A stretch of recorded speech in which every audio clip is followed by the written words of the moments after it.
अस्सलाम वालेकुम। आज हम आपको एक्सप्लेन करेंगे कि ओरल मिनॉक्सिडिल और टॉपिकल मिनॉक्सिडिल में क्या फ़र्क है और हमें क्या चीज़ इनमें से यूज़ करनी चाहिए। किसी भी मेडिसिन को लेने के डिफरेंट रूट्स होते हैं। फॉर एग्जांपल आईवी कैनुला के थ्रू लेना, ओरली मेडिसिन को लेना, स्किन के ऊपर उसको अप्लाई करना और इस तरह के बहुत से डिफरेंट रूट्स हैं। सबसे ज़्यादा किसी मेडिकेशन की एब्जॉर्प्शन जब हम डायरेक्टली अपने वेसल्स में ब्लड के अंदर थ्रू कैनुला या इंजेक्शन लगाते हैं तो उसकी एब्जॉर्प्शन सबसे ज़्यादा होती है। सेकंड पे जो चीज़ हम खा रहे हैं उसकी एब्जॉर्प्शन सेकंड नंबर पे आएगी।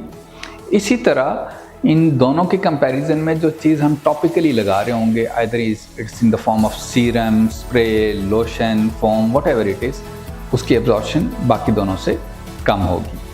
जब टॉपिकल मिनॉक्सिडिल को हम यूज़ कर रहे हैं तो उसकी एब्जॉर्प्शन कम है, लेकिन साथ साथ उसके साइड इफ़ेक्ट्स भी कम है। याद रखिए कि मैंने पहले भी बताया है कि मिनॉक्सिडिल इनिशियली जो मेडिसिन तैयार की गई थी वो ब्लड प्रेशर को कम करने के लिए की गई थी और उसके यूज़ के साइड इफ़ेक्ट के तौर पे देखा गया था कि उसमें बालों की ग्रोथ अच्छी हो जाती है।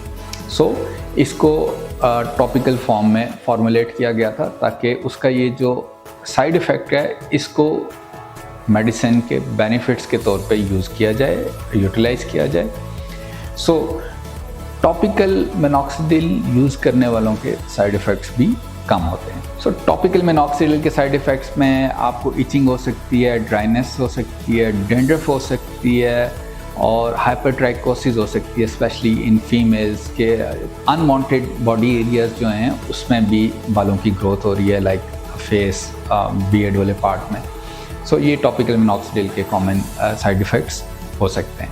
ऑन दी अदर साइड जो ओरल मिनॉक्सिडिल है उसके बेनिफिट्स ज़्यादा हैं हेयर ग्रोथ के हवाले से, बट हमें साइड इफ़ेक्ट्स पे भी नज़र रखनी होती है और इसके साइड इफ़ेक्ट्स टॉपिकल के बनिस्बत ज़्यादा हो सकते हैं, जिसमें पोस्चरल हाइपोटेंशन हो सकती है, यानी पोजीशन चेंज करते हुए आपका ब्लड प्रेशर ड्रॉप कर सकता है, आपको डिजीनेस हो सकती है, हाइपरट्राइकोसिस यानी कि अनवांटेड जो एरियाज़ हैं उनमें बाल ज़्यादा हो सकते हैं, आपको बॉडी में डिफरेंट जगह पे स्वेलिंग डेवलप कर सकती है, एडिमा डेवलप कर सकता है, स्पेशली जो जगहों पे हमें मॉनिटर करना होता है वो लोअर लिम्स हैं, एंकल के पार्ट पे। इसी तरह ज़्यादा सीरियस नौइयत के जो साइड इफ़ेक्ट्स हैं ओरल मिनॉक्सिडिल के, उसमें शॉर्टनेस ऑफ ब्रेथ हो सकता है, चेस्ट पेन हो सकता है आपका और हेडेक, ये सारी चीज़ें भी ओरल मिनॉक्सिडिल के साथ हो सकती हैं। बीइंग हेयर रेस्टोरेशन सर्जन, हम उन पेशेंट्स में ओरल मिनॉक्सिडिल स्टार्ट कराते हैं जहाँ पे हमें टॉपिकल का इफेक्ट अच्छा ना मिल रहा हो, बट हम इन पेशेंट्स को साथ साथ क्लोजली मॉनिटर भी कर रहे होते हैं और उनको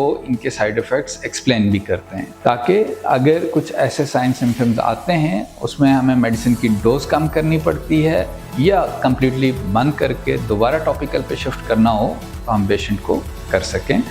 आपको अपने डॉक्टर के फॉलोअप में रहना पड़ेगा।